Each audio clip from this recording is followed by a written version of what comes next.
Tuan-tuan boleh juga baca pandangan domestik Datuk Seri Amir Maidin mengenai apa yang berlaku dalam stok makanan. Datuk Seri Amir Maidin, pengurusa Maidin yang mengetahui, yang mengendalikan 71 cawangan daripada industri bekalan makanan ataupun franchise makanan ni, terutama barangan runcit tuan-tuan beli, kata Datuk Seri Amir Maidin, dalam tempoh stok makanan yang ada adalah 3 bulan. Walaupun kegunaan mungkin meningkat lebih tinggi pada bulan Ramadan dan Raya, tapi stok telah mengambil kira kepentingan lebihan penggunaan pada bulan Ramadan dan juga Syawal. Dia menyebut bahawa tak mungkin akan ada kenaikan ketara pada April, tapi kita akan berdepan dengan kenaikan harga barangan makanan pada Mei dan juga Jun. Jadi untuk tuan-tuan yang lebih concern, tuan-tuan ambil bacaan ni sekejap je kalau tuan-tuan pergi kepada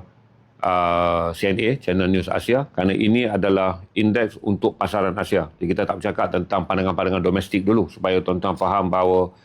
amaran mengenai kenaikan harga diesel akan berlaku di seluruh Asia berdasarkan analisis ekonomi Asia ni, iaitu Nitin Prakash dan Dr. David Brookstock. Jadi kalau tuan-tuan pergi, tuan-tuan akan lebih faham daripada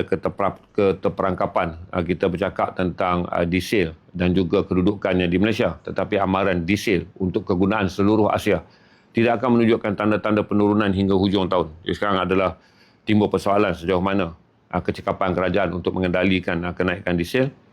yang mana secara tidak langsung diesel akan menjadi gandaan kepada krisis apabila satu adalah harga makanan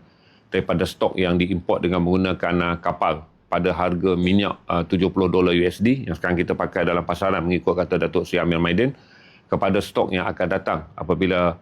makanan yang mula sampai di Malaysia berdasarkan makanan import, yang mana stoknya akan dipanggil sebagai stok hantaran berdasarkan harga minyak yang meningkat.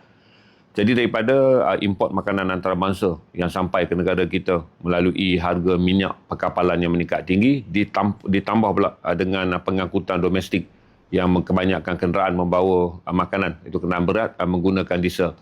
menjadikan ada gandaan yang akan mengancam pengguna dari segi kenaikan harga barang dan kadar inflasi apabila bertembungnya harga makanan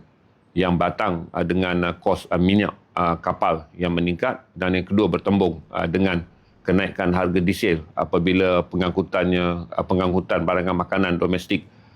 terpaksa memikul beban kenaikan harga diesel. Harga diesel, dan satu lagi saya ingatkan tuan-tuan untuk memahami bahawa kata Datuk Amir Maidin, pasaran barangan yang ada dalam stok kita sekarang adalah yang diimport